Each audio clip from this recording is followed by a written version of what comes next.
Come on, do this one. So.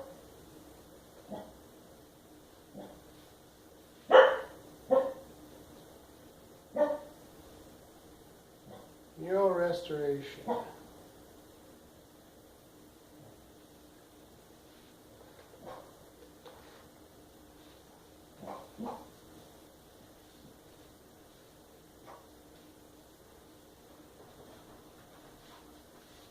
Hi everybody out there in Richmond, Ontario.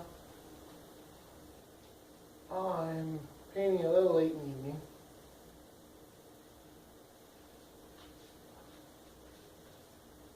And what we're up to is massive repair to one of my murals. First one in many years. What I'm applying here is some Sherwin-Williams paint.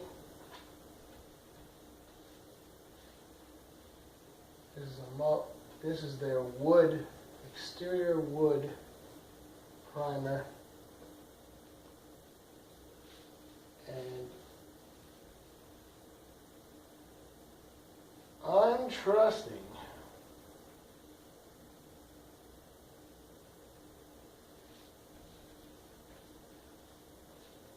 a big long guarantee on my artwork.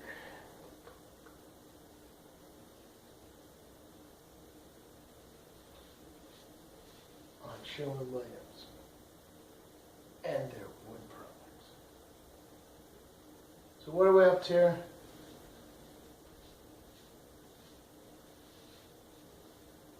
So I could probably apply this in many different ways. You can see that there's some areas here that go a little differently. I think we'll use smaller brushes because we want to keep the integrity of the train. But you know what? You just catch in there. Don't paint that back in. Use your fingers. This all has to be coated. I'm going to try and keep that shape. And up in there. All has to be coated. There's damage there.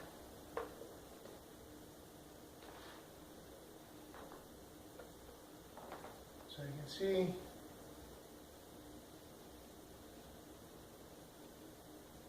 you're going to paint back in from both sides to repair this.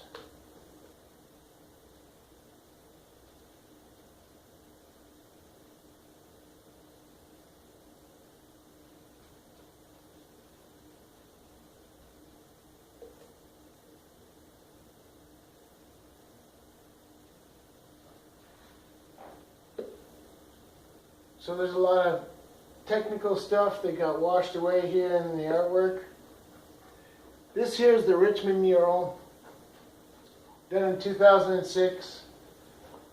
I'm still trying to discover what the failure was, what color, or it just seems to be completely illogical, the failure of the paint.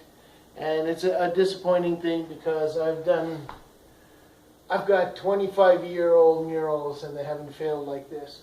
So what we're up to here is we've cleaned everything off. You can see these sections have been scraped and sanded. They're beautifully sanded. And as we go along, each and every part that we start to paint, we're using cheesecloth. Dust away this old product here. I think that's the failure rate, is whatever these boards were originally coated from the factory, because it makes no sense.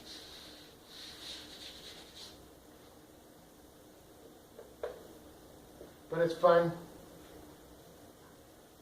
It's like reliving the mural again.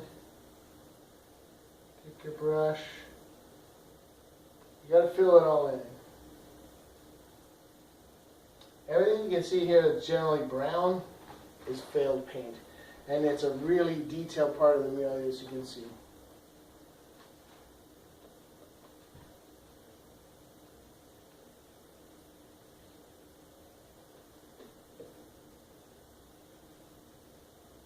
So what we try to do is keep the repair paint that we put on. You still got to cover everything.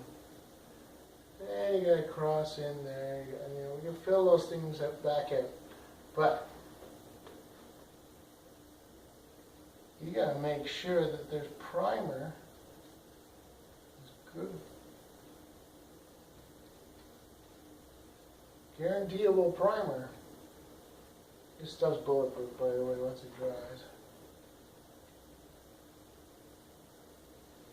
There you go. Try and do the repairs in the same brush stroke that the original artwork was done in, so you have a clue. I mean, I have the original artwork, that's good news, but there's parts where right here you'll see there's failure all the way through here. Can't figure out why, but so now I have to match this sky all the way up to this light over the nameplate, number plate, I think, I believe it is. And that's going to be a challenge. I think this sky is going to be the biggest challenge because it has to be even. And we'll figure that out. There's wonderful shapes over here. Hopefully we can keep them. But over here we have this big muscular character. We need to make sure that that has a good coating on there.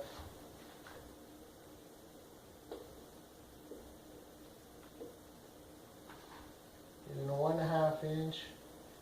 I'm trying to keep those nice lines from the original. Swoop, swoop, swoop. Yeah.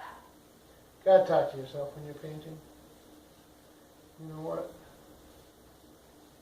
Nobody else wants to listen. Alright? So even though we're doing primer,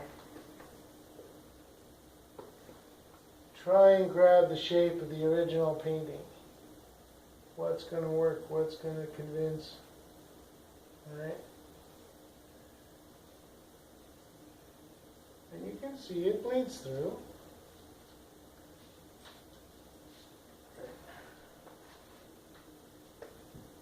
Now watch this. 1-inch brush. 1 finger, 2 finger, 3 finger, 4 finger, knuckle, wrist, arm, bicep, and tap. Look at that. Look at that line.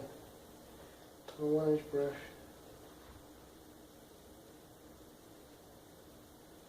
Finger off the end, knuckle, and try and keep that little line there.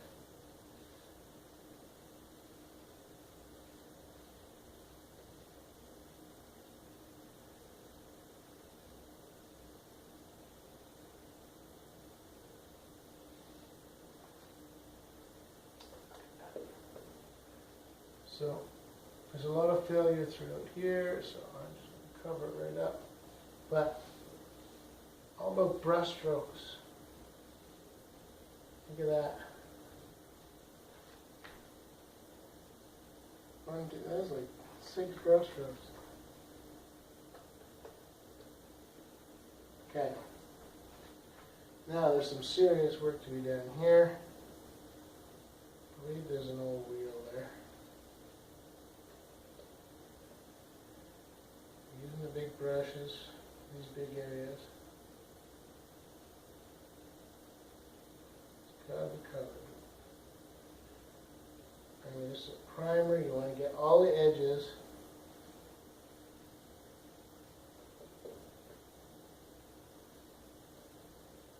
This is just a large area we got to coat in.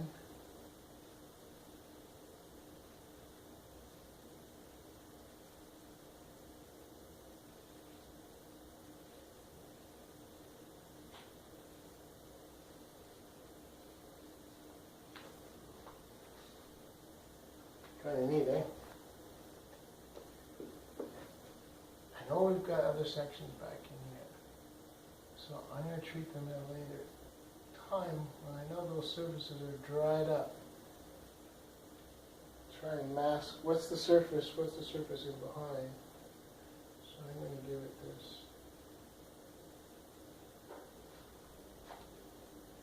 Because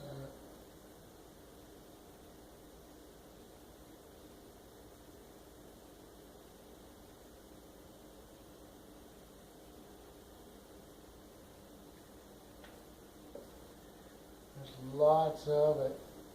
So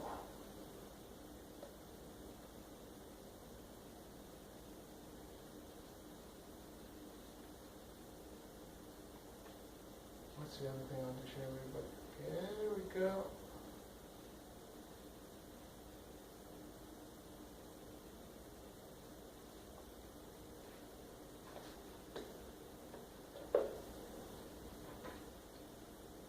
This is actually real.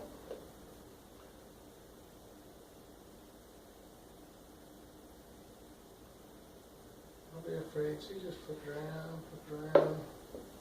And a pot of paint, splash it around.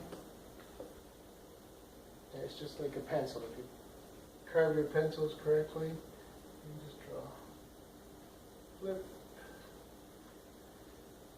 Get the shape.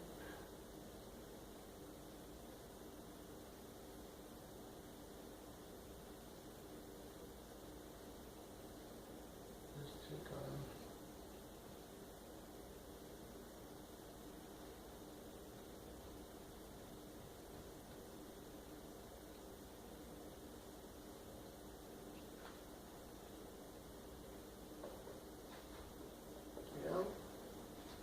It has to be done.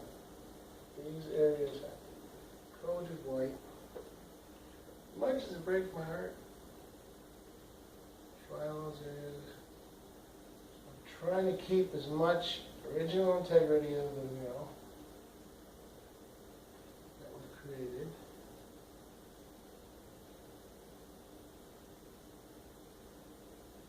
In 2006. Richmond Village Association.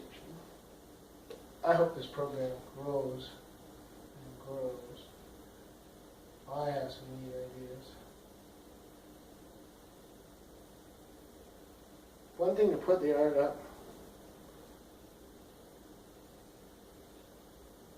I'm going to preserve it too. Not always an easy task.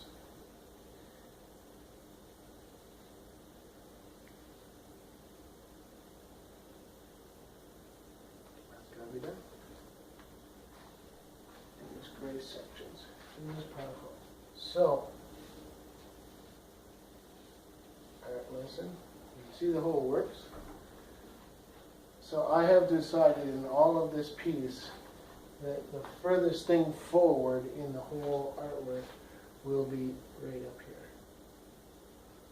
We're going to do an airbrush starburst off of this. That's going to be, yeah, don't forget. Fingers are awesome.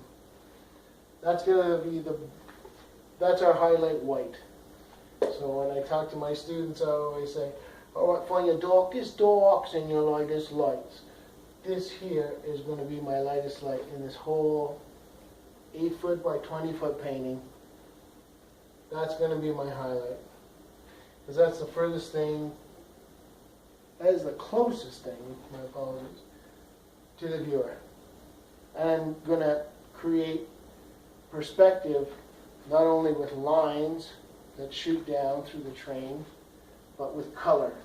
I have to make sure that my number one white is here. My lightest light will be right here. After that, everything has to be a muted color of white.